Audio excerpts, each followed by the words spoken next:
Hi everyone. Hope you enjoyed this talk. I took a lot of notes and it was amazing. So it's tough to go after Sarah, but I'll try to add a few points. My name is Mark Chahwan. I'm the co-founder and CEO of Sarwa.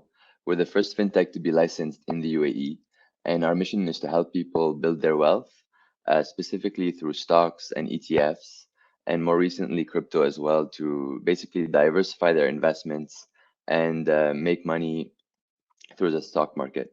So today's focus is product, and we had a very insightful session and some frameworks from Sarah. I'm gonna try to help you make it more real through the presentation, and tell you how we do it internally through some use cases that I work with alongside Robin, who's our CPO.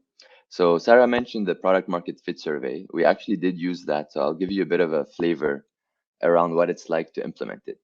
So basically, once you launch your product, and hopefully it's something that you're embarrassed about, as I can relate to, you're starting to wonder, you're getting customer feedback, and you're starting to wonder what you should work on. And one of the key things to help you answer that is to ask your users, how disappointed would you be if you could no longer use Sarwa or your product's name? And you have three answers: very disappointed, somewhat disappointed, or not disappointed. And if you get 40% as an answer, this is where you can assume that you've reached product market fit, and that you can use the survey yearly or quarterly to basically build on top of that. So when we asked our users, these are some of the answers that we got, so that we make it more real. And a lot of people are asking me about the app. You can see a mobile application, local funding. So it became very clear to us that we had two things to do out of all of the things that we could work on. So by doing that, we knew that we had to build a mobile app, and we had to enable our customers to fund in local currency so that they're not incurring bank transfer fees when funding their account. And that was very reassuring, because while we had an idea of the importance of these two things, it feels really good for you to get that clarity and to start to say no to all the other work that could be competing with that. So, and this is how we reached actually consistently better results, and exceeded the 50% mark. And this is a survey we're going to keep doing every year, because it really guides our product roadmap and our strategy. So if there's one metric that you want to focus on product, I would say it's this one. It's the product market fit survey. And you can have a quick search around product market fit superhuman, as Sarah was mentioning, and you'll see a very detailed blog post so that you can conduct this yourself, learn from it, and it's quite an enjoyable process. So let's say you did that and you hit 40%. You're now much more confident about the ability to build something that matches your market. You can raise a decent amount of funding with that. And now you're wondering what's next. So um, one direction I'd like to point out, and a quote I really like, is that there are two ways to make money in business. You can unbundle or you can bundle. So what it meant for Sarwa is that we were focused on doing one thing really well. We just wanted to help people basically build a diversified portfolio of stocks and ETFs. So you would go online, we would ask you a few questions, and we would recommend a portfolio, make it very easy for you to fund your account, and that's it. You can monitor it and have it on autopilot so that you can get back to living your life. And that, so this is really the process of unbundling and doing one thing well. I'll park that for a bit, and we'll revisit bundling later on. So in terms of a product strategy, there are four key components that you'll have to consider to see what's best for your business. And there's a broad set of metrics. So I'm going to leave metrics on the side for a bit, because each experiment will have its own set of metrics that are appropriate. Depending on your business, if you're B2C, B2B, there are so many different metrics out there. So I'm not going to overwhelm you with these are the right metrics to pick. Instead, what I encourage you is to have basically a mindset before you engage in doing one piece of work, is to tell yourself, what is the metric that will indicate if this experiment was successful or not.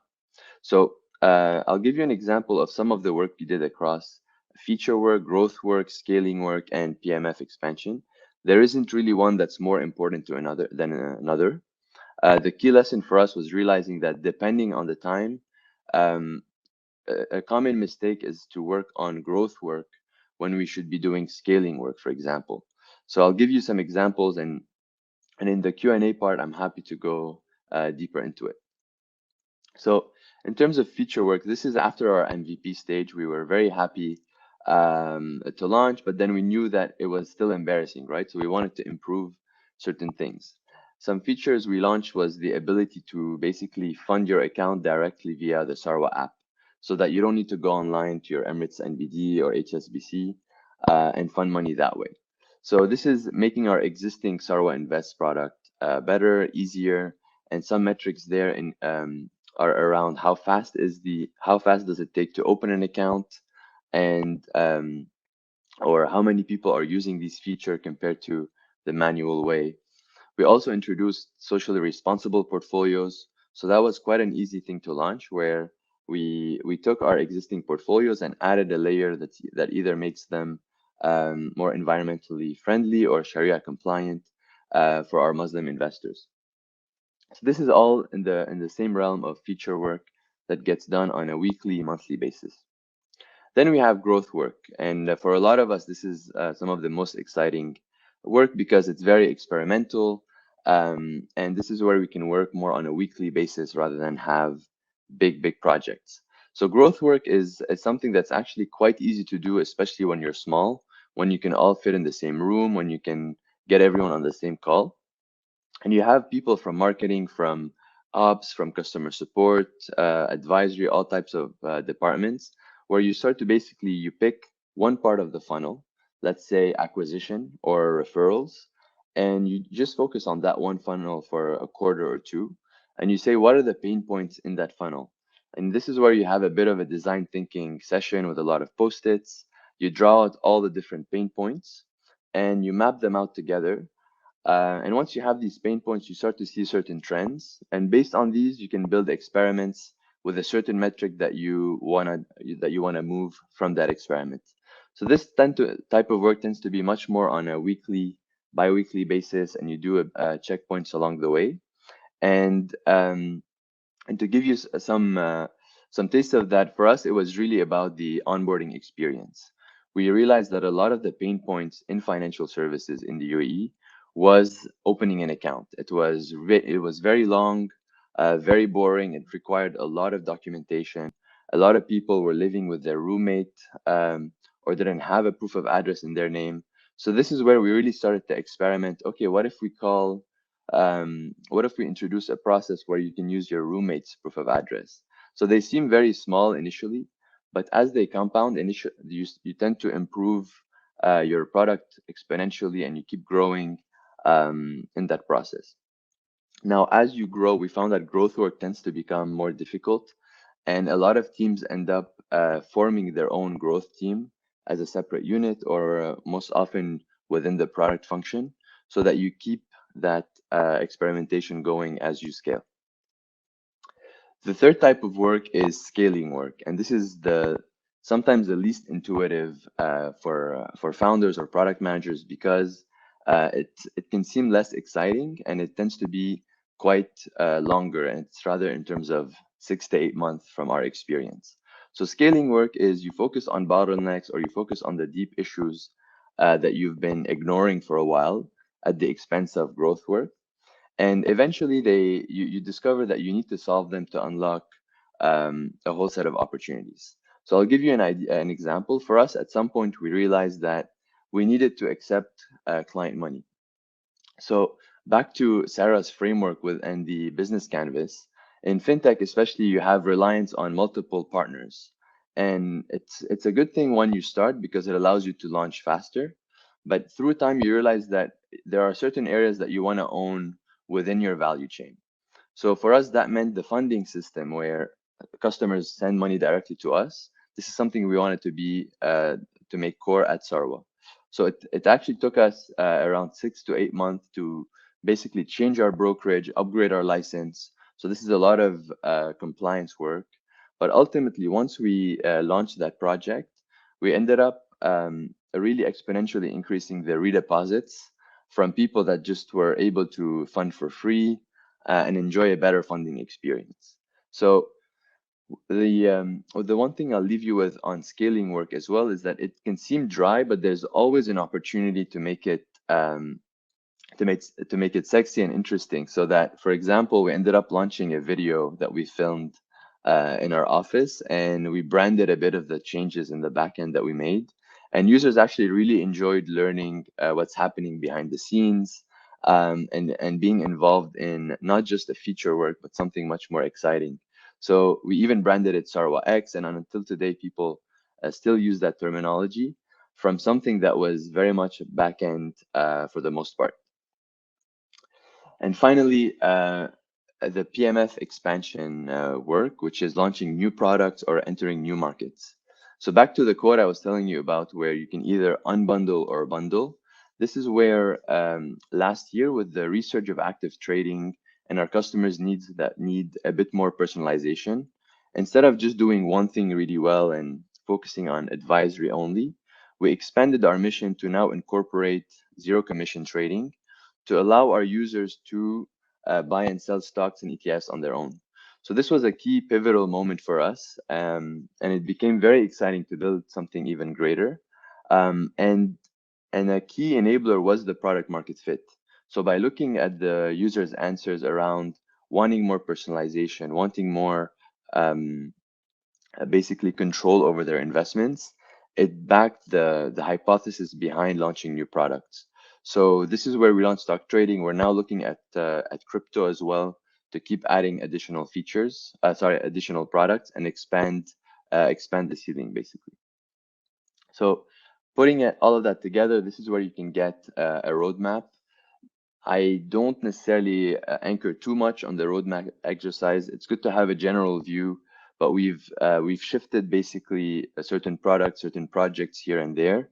The thing I'll comment is it's good to have a good mix between products or projects that increase your user base, that increase the share of wallet, or that increase the products per customer. So a healthy mix of these three will allow you to make sure that you don't have a gap where you went too deep in the product suite but don't have enough customers, or you have a lot of customers but they're not using your product as much as you would like to. And that's right on time on the 15-minute mark. So this is what I had for you in terms of strategy and metrics, but I'm happy to answer any questions you have about setting that up or around Sarwa and some of the lessons we learned. Thank you very much for that, Mark. It's always great to hear a more personalized story because you guys, as the founders, know everything from the A to Z of how it goes, and then you share your insights. It's great for everyone else as a community to also understand and appreciate the challenges as well as gain the insights a bit better. So that was brilliant.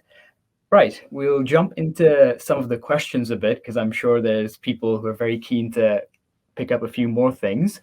The first one I have is, in this day and age when you're a startup founder, there is that temptation to be a little bit mad about the metricizing. You have metrics Mhm. that this is as important, that is important, and then what you end up with is a scenario where you're tracking too much stuff and it's a bit overwhelming.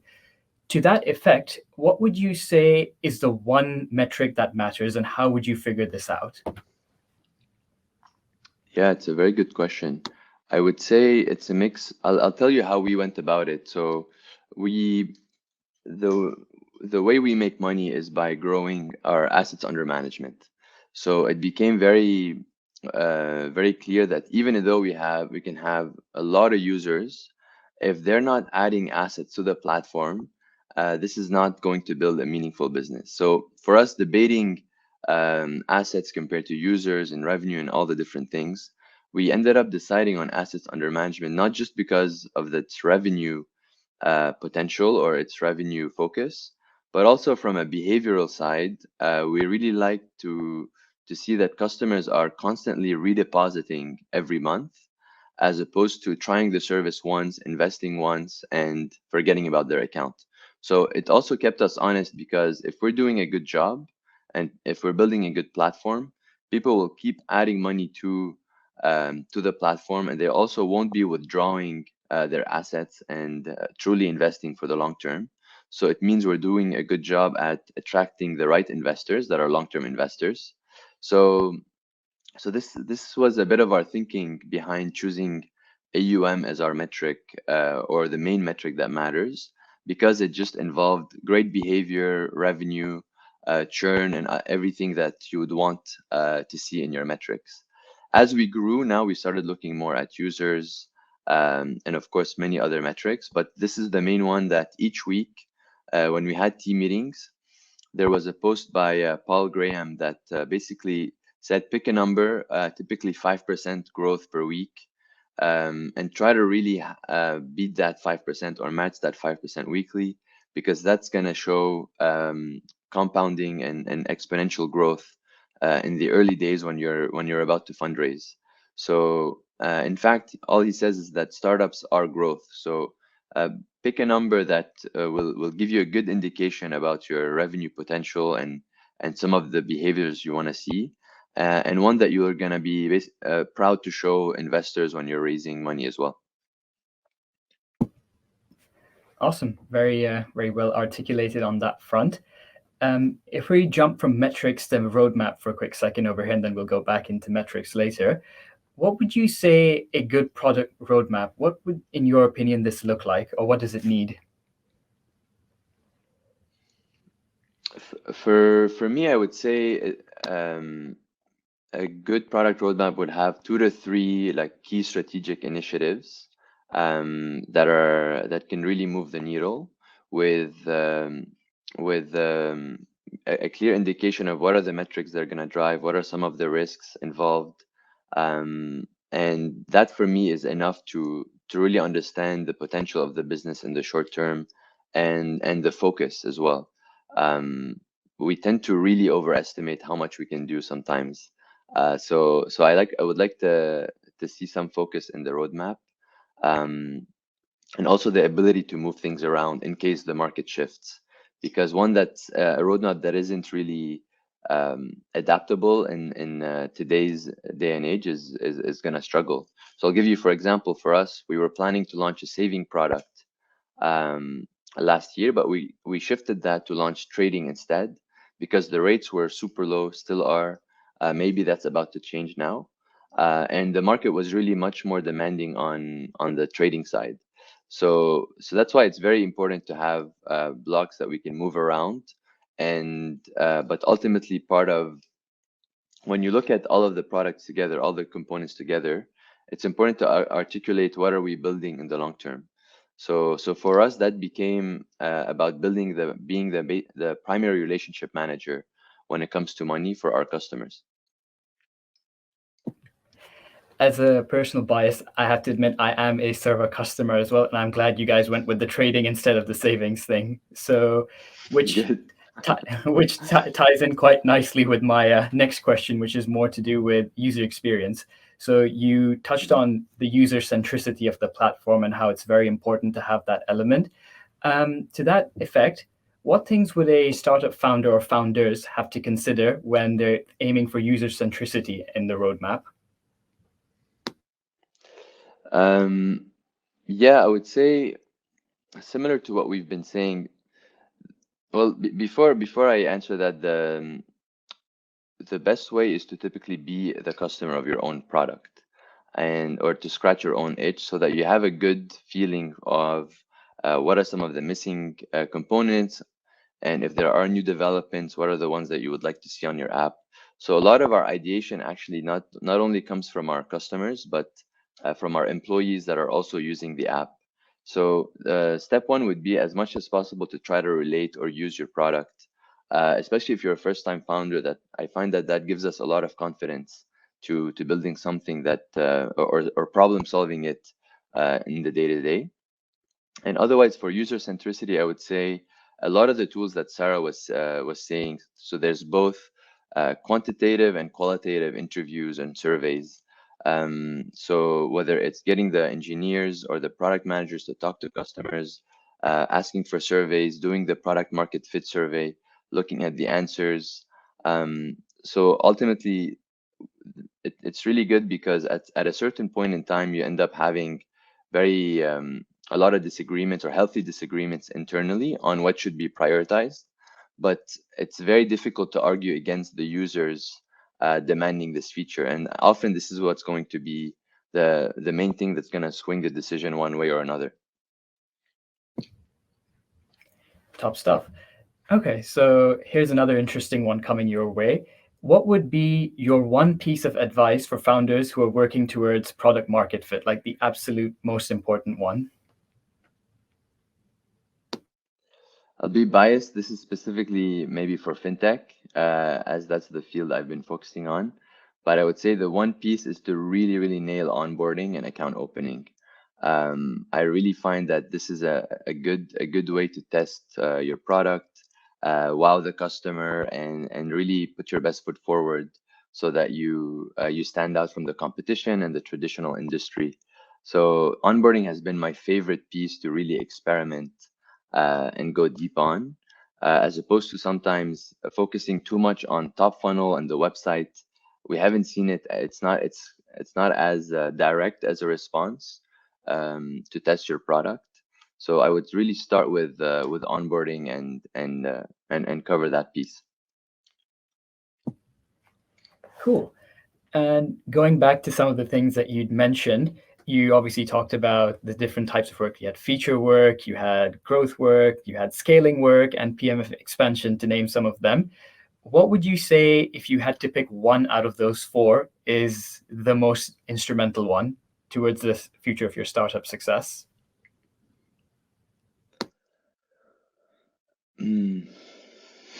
I would probably say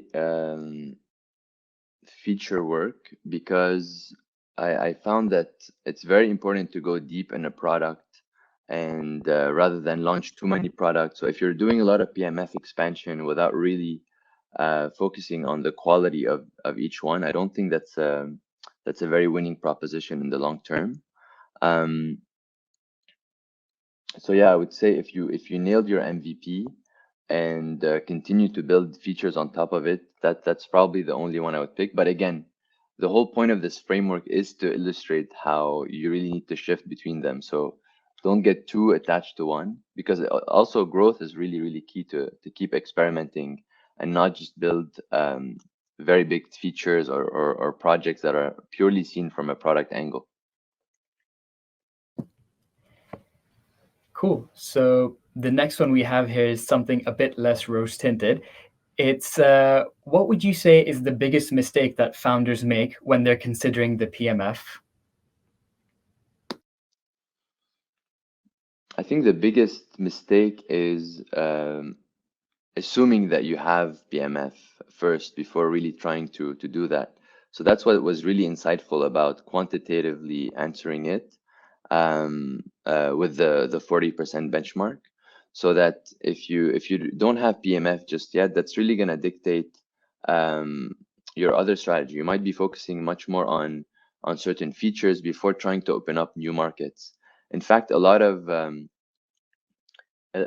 times now we're seeing international investors talk to founders in MENA, and they're quite surprised how many of them are discussing, for example, expanding into Saudi when they haven't went as deep as they could in the UAE. So this is one thing that I would say has been coming up, to really build something much more much deeper into the client's lives before expanding too quickly. And just going back to geographies, because it's interesting, in the slides you had shared, I think in 2022, you mentioned GCC expansion was part of Sarwa's roadmap. And then you just mentioned Saudi. I know you guys have a presence over there.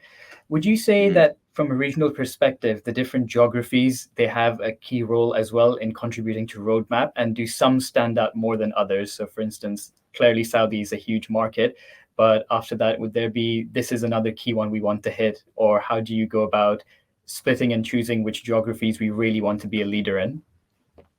Mm. Yeah, I would say looking at the addressable market is very important. So for us, we looked at the basically GDP and population, the wealth per adult, and we decided that UAE was the best one to start with and KSA to follow. And only within these two markets, we would capture 2/3 of the wealth in the GCC. So so that's sort of one way to look at it, which is to look at your core metrics and the ones that matter.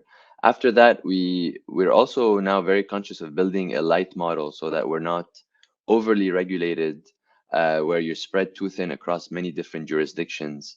And I think there's a few fintechs also following that model where you have your main license, and you sort of build a hub and spoke model between the various countries so that you're not overly regulated, spending a lot of time on admin, compliance, risk, and AML, because that really takes up a lot of time. So this has been our journey to expansion, and something that I think a lot of fintechs are figuring out as we speak. Awesome. And I think that's pretty much it in terms of the questions we've had from the audience. I'd like to thank you once again, Mark. It's been wonderful to have you join us today and to share your journey with Sarwa and the insights that you had on product metrics and the roadmap. I'm sure the audience have enjoyed it as much as we have in taking away the insights. So it's much appreciated.